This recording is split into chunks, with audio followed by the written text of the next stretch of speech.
Three, two, one. Hello, everyone. Welcome to this special Pop the Teacher here. I'm really happy to have you here. I'm teacher Fabi Montanari, and I'm here to help you understand how to speak English without barriers. So it's my job here and my mission to help you reach your targets. And tonight we are going to talk about fast fluency. How long is it necessary until we get to fluency rhythm, and how we can? Is it possible for us to speed it up, or for us to get there faster? This is what we're going to talk about tonight. And this is part of the warm up for Speak English Without Barriers. It is our special week next week. Our special classes we are going to have starting next Monday. So if you haven't registered yet, it's your turn now. It's your chance to register and be part of these live classes. Get into our WhatsApp group because it's really important for you to receive all the information you need. Okay, so can you hear me really well? Is the sound okay for you? I can see people here. Welcome, everybody. I can see your names here on my screen. And if the sound is okay, just say to me it's okay, audio okay, so that I know that I can just continue. Okay. Hi, Jessica. Thank you for the feedback. The audio is okay. Very good. So let's talk about this fast fluency. And this is something that people usually ask me, teacher, how can I become fluent? Or how long until I become fluent? I know that for many people, when we don't speak English yet, or if we haven't reached our goal yet, we really want to get there really fast. It doesn't matter if it's related to speaking English for like if you practice some sports and you want to become better in that sport, if you are going on a diet and you want to to eliminate 5 kilos, 10 kilos. We just want to get there. We just want to see the result happening in our life. Yeah. But this is a situation, and speaking English is all the situation that I mentioned. Imagine you are a white belt in a martial art, for example, and you want to become a black belt in this fight. It's going to be a process until you get there. One second, people. My voice today. It's going to be a problem. But we need to understand one thing. First thing that is really important for you to understand. When we talk about process is important.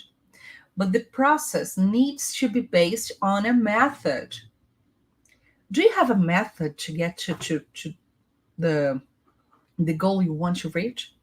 Do you have your method? Or do you know how to work with a method? So this is my job here. When I start talking about speaking English without fluency, no, without barriers, and it's a way for you to become fluent because there is a method behind it. It's not that I'm taking all these ideas out of my mind. No, these are something that I do every day with my students for the last 28 years.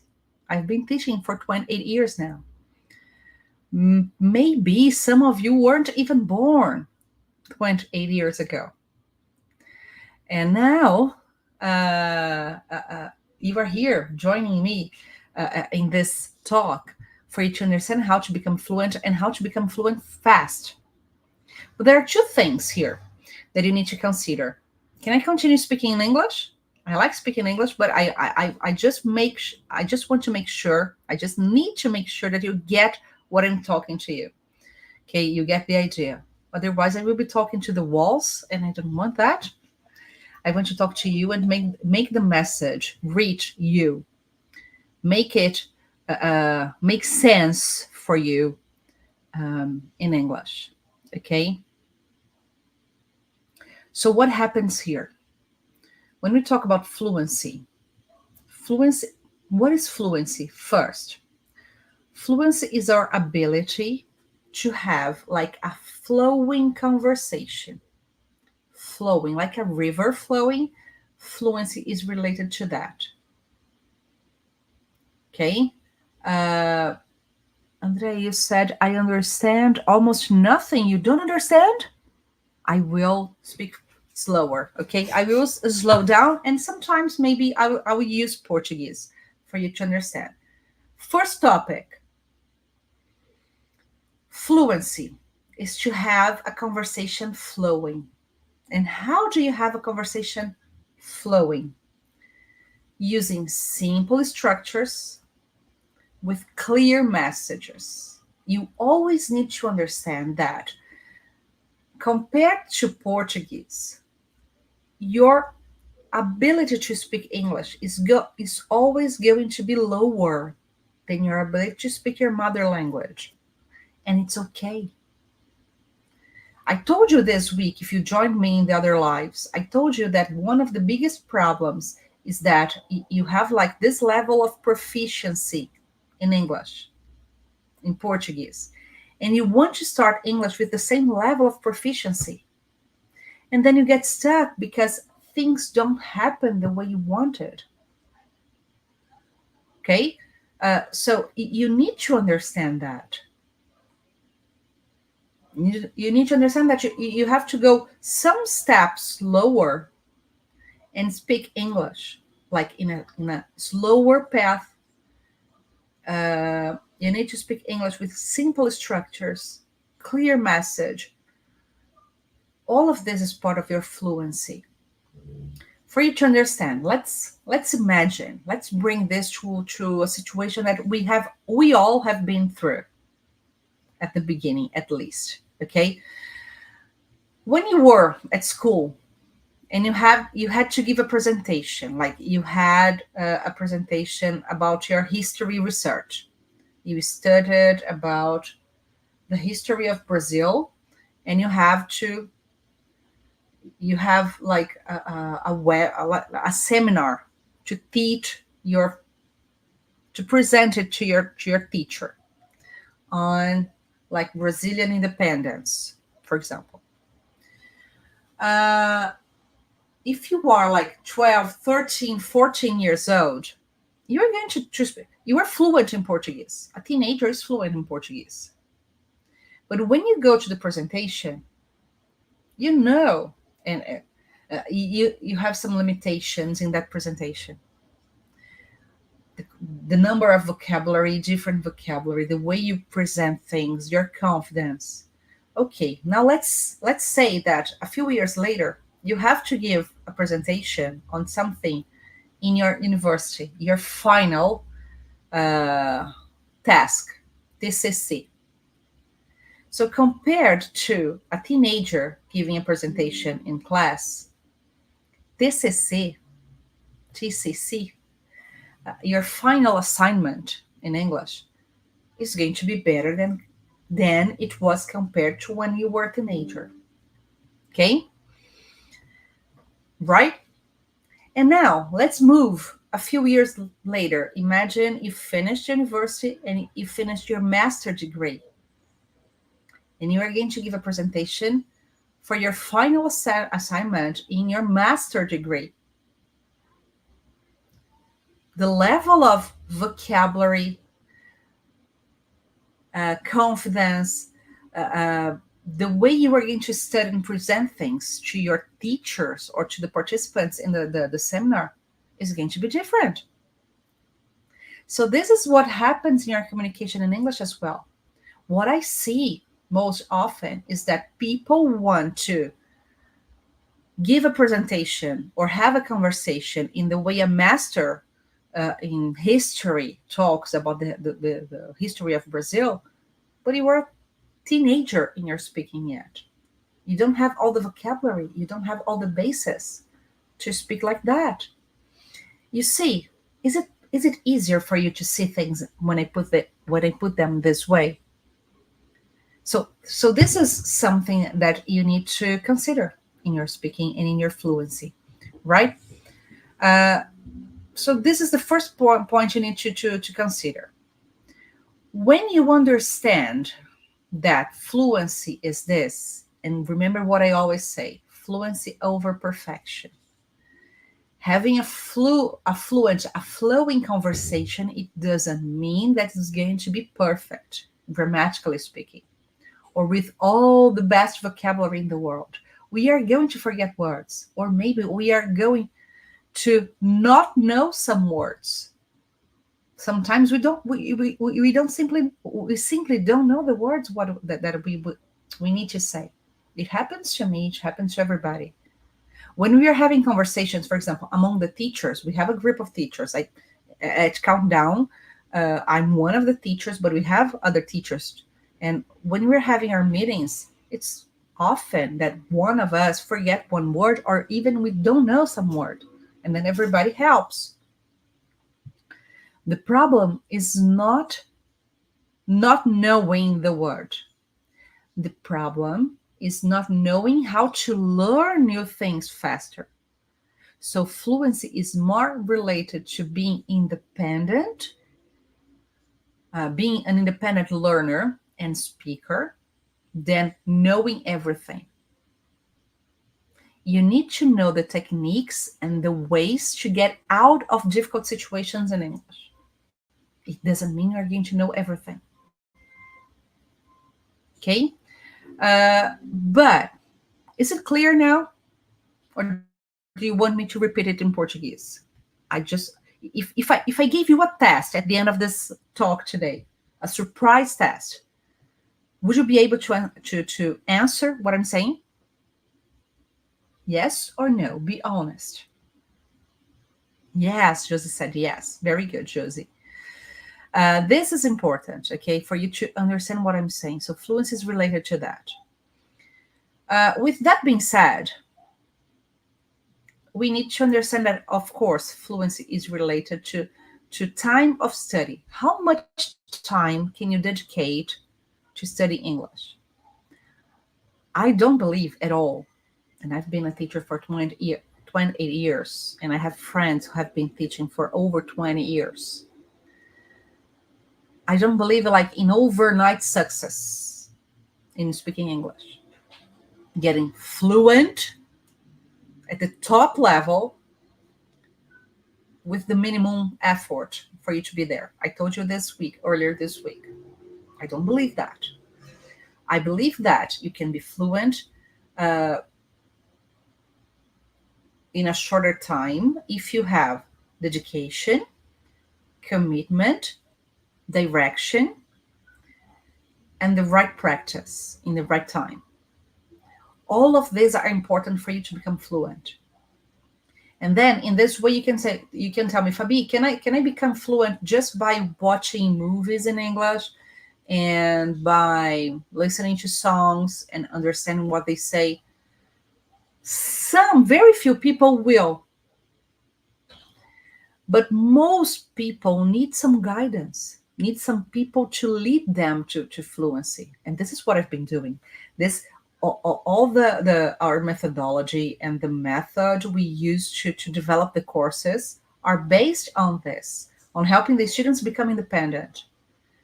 My interest, because I won't be able to teach you everything. My teachers, I have studied English in my teenagers, my teachers weren't able to teach me everything. And if I tell you that I've been learning English until nowadays, it's fact. It's true fact. All the teachers are learning. Every time I prepare a class, I learn something new. So when, for example, some people say, "Oh, Fabi, you speak English so nice in such a fast. I wish I could speak English this way, but how much time have I dedicated to be able to speak like that?" So here, Ron put that read. That's it. Reading is one step of the method, of any method, because reading is the income skill. I'm going to talk about this on Monday, but we have the inputs and outputs. Imagine a production line. When we have a production line, if I'm going to produce like a pen, I have a pen here with me. I've never been to a production line of a pen, but what I guess, at the beginning of the production line, we need all the raw material. Raw material is matéria-prima. So what do we need to have this pen at the end of the production line? We need to have plastic. We need to have pink ink. We need to have, I don't know what, like this tag here. If I don't have all the inputs in the right moment in the production line, I won't have a pen by the end of the production line. If I don't have the inputs, I won't have the output. So if your problem is in fluency, it means that your output still has some problems. And we need to identify that. In the method we do. We have the mapping phase. I always start with a new student by mapping what they already know. Once we identify what someone knows, we can move on to the next steps. But if I don't know what they know, it would be a waste of time. Like if I just assumed that you are a totally beginner speaker. Most of you aren't totally beginner. If you were, you wouldn't be here talking to me or listening to me now. You wouldn't. If you were totally able to if you're totally basic level, you see? So once we map what you know, we can move on to the next steps. We can have a personalized direction depending on the level you are, moving on to the next level. So imagine if you have the right direction to help you accelerate.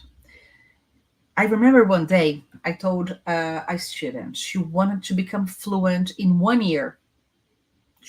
She came to school.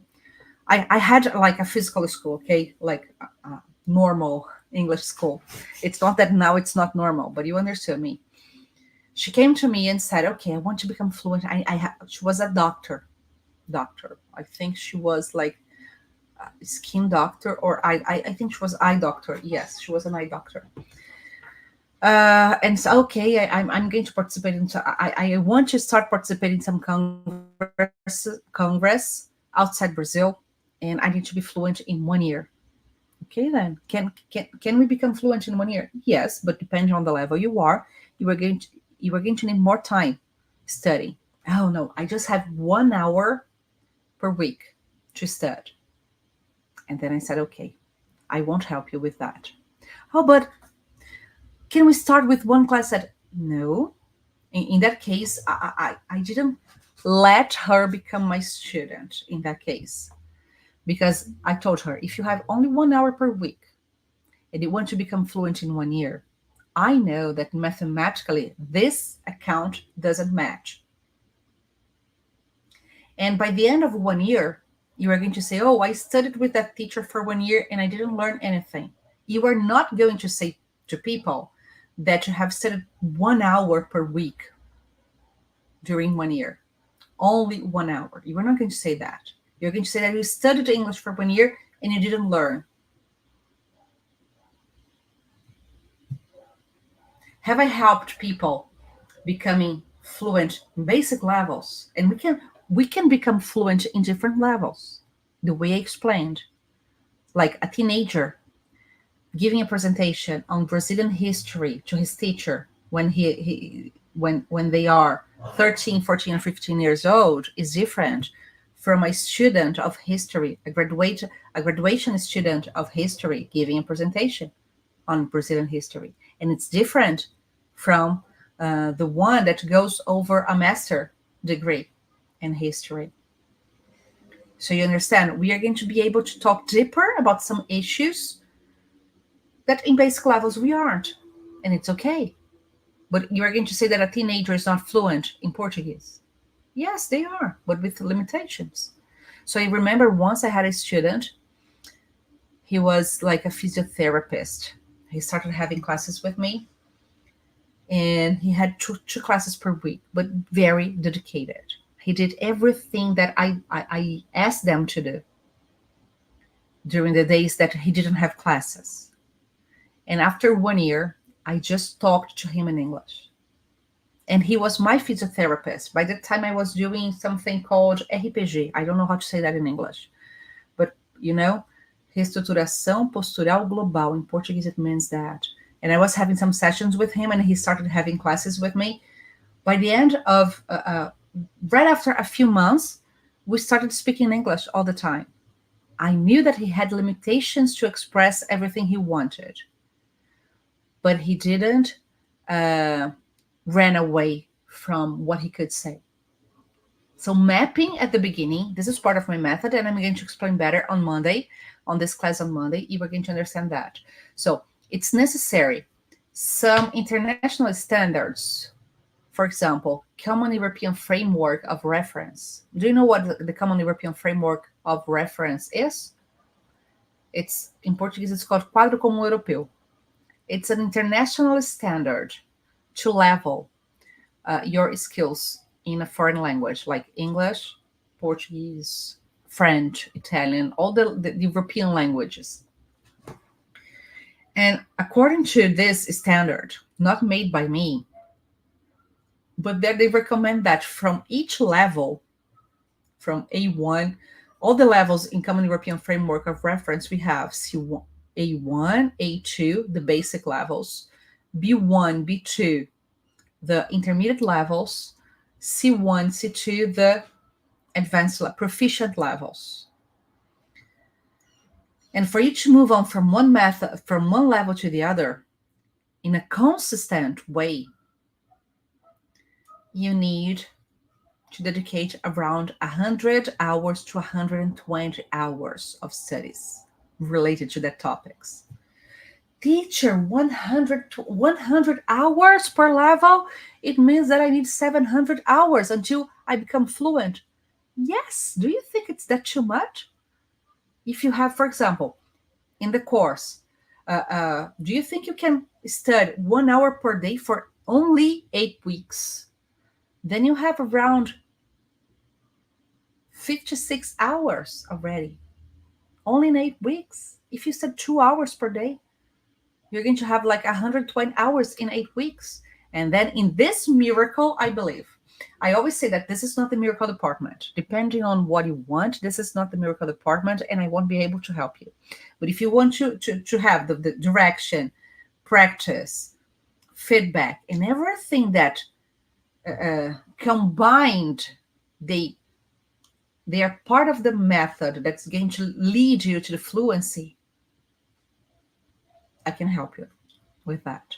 This is what the miracle is about, okay?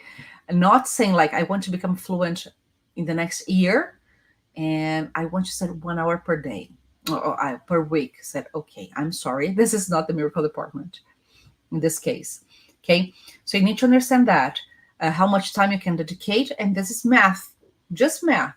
You are going to move from here to here, depending on how many hours you can dedicate. Oh, teacher, then it's going to be impossible for me to become fluent. No, it's my routine is very busy. I have been working hard. What's the minimum that you can do? Can you study 1 hour or 2 hours per week? Can you study 3 hours per week? It's possible. If your best is 2 hours per week, okay, enjoy them. Make the best of them, out of them. Yesterday, a student sent me a message. I remember he became my student in 8WI. 8WI is the method to help you overcome these barriers in 8 weeks. And for the students participating in the classes next week, you're going to have a special condition to join me. Of course, this is preceding the opening of the new group. But okay, he became my student in the June group. Yes. Teacher, I'm really busy. I really need to speak English for yesterday. I should be fluent now. He works with purchasing. And he said, I need to be fluent really fast. Okay, so then I helped him in the mapping phase. I helped them map that. And then he disappeared. He participated in 1 or 2 live classes that I have with the students, and then he disappeared. And then yesterday he told me, teacher, until November, I'm in a project in my company and I really can't study like every day. Okay, but can you study 2 hours talking with him on the phone? And then said, yes, 2 hours, I think I can. Said, this is better than not study English at all for 2 months. And then after 2 months, you decide to go on a diet, like an extreme diet every day. in November. What is the best you can do today? I asked him. I said, what is the best scenario you have? Do you think you can have 2 hours per week? It's better to study English 2 hours intentionally than not study English at all for 2 months. Get involved by English speaking. When people tell me, oh, Fabi, how did you improve your English until this level you speak nowadays? It wasn't only by studying in a formal way, opening a book and doing exercises. It's by being surrounded by English. When you are, for example, getting prepared for your day, do you think of the steps you have to do in Portuguese or in English? Okay, today I have to go to the doctor who saw that I went to the doctor earlier today, to the eye doctor, and I had to dilate my eye for the exam, routine exam, because I have myopia. This is a chance for you to learn, okay? Instead of thinking, ok, hoje eu vou ter que ir no médico, depois eu vou ter que tentar cortar o cabelo das crianças, que está grande, depois eu vou ter que preparar o almoço, depois eu vou ter que ir até fazer a live à noite. Imagine, tudo aquilo que a gente pensa que a gente tem que fazer, se você já começar a pensar em inglês. Você sabe falar tudo que você precisa fazer em inglês? Tudo aquilo que a gente precisa é necessidade básica. Se você consegue comunicar com clareza as suas necessidades básicas, vou mostrar isso na aula de segunda. O quão claro você consegue ser nessas necessidades básicas. Nossa, teacher, eu não sei como que eu falo, eu tenho consulta no oftalmologista hoje de manhã, eu vou ter que dilatar a vista para verificar a minha miopia. Que ótima chance que você vai ter de aprender a falar isso. Entende? Quando eu falo de necessidade básica, o que você tem que fazer hoje são necessidades básicas. Você sabe falar isso em inglês? Eu preciso sentar com o meu chefe e preciso falar que a gente está com um problema no projeto. Então, muitas vezes o que eu vejo como um impeditivo da fluência rápida é o aluno separar muito que o inglês é só um momento de estudo e não traz para perto da vida. Põe na caixinha do inglês e abre essa caixinha bem de vez em quando. Que a fluência demora para chegar mesmo. As barreiras vão sendo levantadas ali, porque vai acumulando pó em cima dessa caixinha, se você não usar ela. Entende? E às vezes você fala assim, não sei nada de inglês. Mentira, mentira. Dando aula há 28 anos, deixa eu ver se teve algum aluno que realmente não sabia nada de inglês. Uma aluna, em 28 anos. Eu aposto que todos vocês aqui são um nível A2, talvez não, no mínimo, um nível A2. Aposto. Segunda-feira eu vou ver, quando vocês fizerem o mapa do inglês. Que eu consigo ver o nível de vocês. Quando o aluno entra para o curso, a gente dá até um feedback com relação a isso. Então, eu aposto que muitos de vocês são B1, ou no mínimo um A2, que é o final do ciclo básico. Se tiver de uma maneira consistente, já era para vocês estarem conseguindo falar inglês. Se não está conseguindo falar inglês ainda, é porque ainda tem algumas inconsistências. Como que a gente pega isso? No mapeamento, que a gente faz quando o aluno entra. Vamos pensar no mapeamento como uma parede de tijolos, tá? Vamos pensar que você está levantando uma parede, já dei esse exemplo aqui essa semana, mas vou repetir caso você não tenha visto. Presta atenção. Quando a gente vai levantar uma parede, tem uma parede aqui na minha frente, atrás aqui das câmeras. Quando a gente vai levantar uma parede, a gente vai colocar um tijolo do lado do outro. Começa de baixo, né, do chão até o teto. Um tijolo do lado do outro. Agora, isso é a maneira da parede ser bem construída. Agora, vamos imaginar que, por pressa, essa parede ela vai ser levantada de qualquer jeito e eu vou deixar faltando alguns tijolos para poder chegar até o teto, mas eu vou deixar alguns tijolos que não vão comprometer a parede de ser levantada. Opa! Não vão comprometer a parede de ser levantada. Simplesmente, a parede vai ser levantada, mas vão ficar alguns tijolos. Você concorda comigo que depois dessa parede levantada, rebocada, pintada, agora eu vou encaixar os tijolinhos que estão faltando. O remendo na parede, ele sempre dá mais trabalho do que se ele tivesse sido colocado na hora. Mas, enfim, a parede está lá, ela foi levantada. Muitas vezes o seu inglês, ele tá dessa maneira. Alguns tijolos não foram colocados na... Se você tem dificuldade para falar, eu já estudei sou um nível intermediário, mas eu estou travado para falar, parece que eu nunca vou conseguir chegar na fluência. O que acontece? Pode ter faltado um pouco de vocabulário para você, pode ter faltado um pouco de prática, pode ter faltado algum conhecimento de uma gramática que vai te permitir dar esse salto. Quando o aluno fala, teacher, eu não gosto de aula de gramática, eu quero só conversação. A gente não fala sem conhecimento de gramática. O simples fato de eu fazer uma frase aqui para você, eu estou usando gramática. Agora, eu entendo quando o aluno fala, eu não gosto de aula de gramática, porque talvez você associe com aquelas aulas de gramática de inglês da escola, que o professor chegava, colocava na lousa um tema. Hoje a lição é verbo to be. Aí vamos aprender verbo to be hoje. I am, you are, he is, she is, we are, you are, they are. O que eu faço com o verbo to be? Sozinho. Agora, se ele for parte de um processo de comunicação, aí ele faz sentido. Agora, aprender o verbo to be sozinho por regra não faz sentido. Eu confesso que eu compreendo se o aluno tem esse trauma de estudar gramática, porque não pode estar associado a esse processo pedante pelo qual nós passamos, todos nós passamos na escola. Isso não é falar inglês. Você tem que entender que o falar inglês, as aulas de inglês da escola não foram feitas para a gente falar inglês, foram feitas para a gente responder prova. Só. Existe, atualmente, nos últimos anos, uma iniciativa de projetos bilíngues nas escolas, um aumento de escolas bilíngues, que pode refletir num cenário melhor, positivo, para essa geração que está vindo aí, que vai sair da idade escolar daqui 5, 10 anos, e vai sair melhor do que nós saímos, se você já passou dos 35, 40 anos. O nosso sistema na escola foi muito ruim, foi muito pobre mesmo, nesse sentido de falar inglês. E aí você traz esse trauma. Eu não quero aula de gramática. Então, se você associar aula de gramática daquela maneira, realmente é chato, mas você precisa entender que use of English, o uso do inglês precisa de algumas estruturas gramaticais. Então, aqui, por exemplo, eu tenho uma gramática aqui do meu lado. Cadê ela? Tá aqui. Eu tenho ela desde 94, 95. Tá velhinha. Tá aqui tudo, ó. Tá até amarelado, ó. Se vocês olharem aqui assim, ó. Tá vendo? Tá amarelado, porque é muitos anos guardada. E eu gosto de consultá-la para algumas dúvidas que eu tenho, para preparar algumas atividades, mas não é que eu vou chegar para o aluno e falar, hoje a gente vai fazer aula de Simple Present. Não dessa maneira.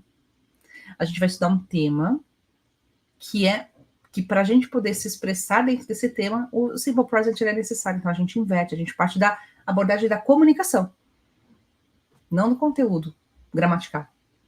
Isso já muda totalmente a sua capacidade de se comunicar, porque agora você vai ter uma aplicação para isso. Não é aprender gramática por aprender gramática para você responder uma prova. Entende? Então, esse ponto ele é importante que você entenda. Quais tijolos, eventualmente, estão faltando na sua parede? Não tem nenhum tijolinho aí? Jura mesmo que não tem nenhum tijolinho na sua parede? Pode ser, mas não acredito. I don't believe that. Now here, I'm reading to José Antonio saying, I understand you clearly, but I have problem with listening in general when I watch news or movie. And this is what we're going to talk specifically on class 2, okay? Class 2 from our classes next week on Wednesday. We're going to cover this point. I'm going to give some practice, some techniques that I use with my students for you to understand the gap you have between you being able to understand me as a non-native speaker and understanding news or watching news or movies in English with native people. But I told you something about this earlier, again, this week, when I said that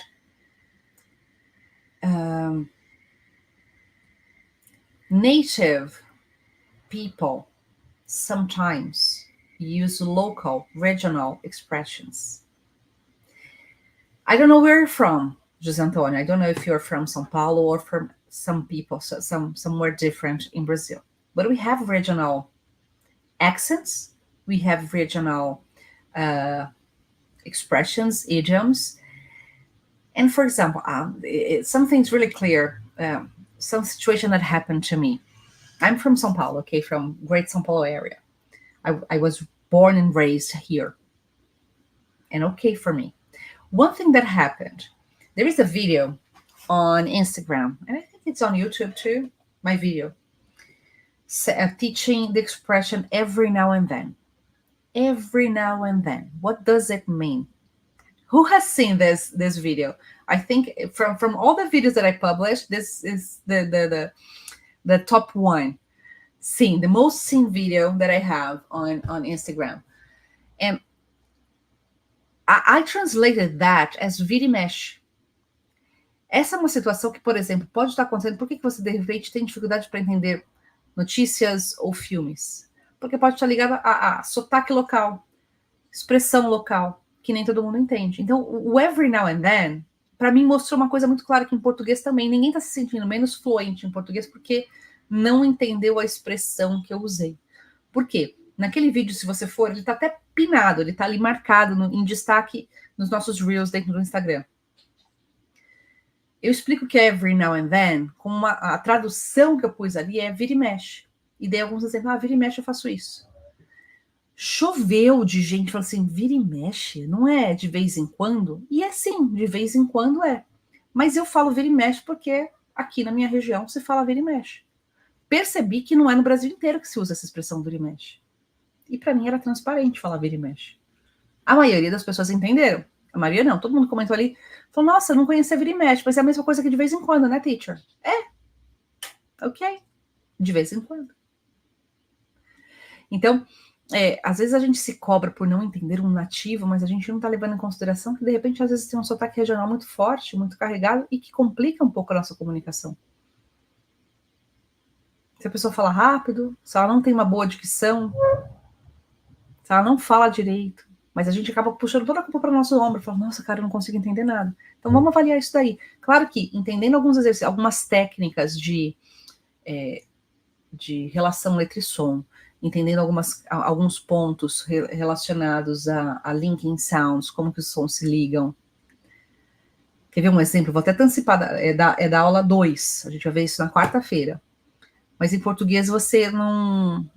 Faz uma contagem, eu vou falar uma frase em português, e você vai fazer uma contagem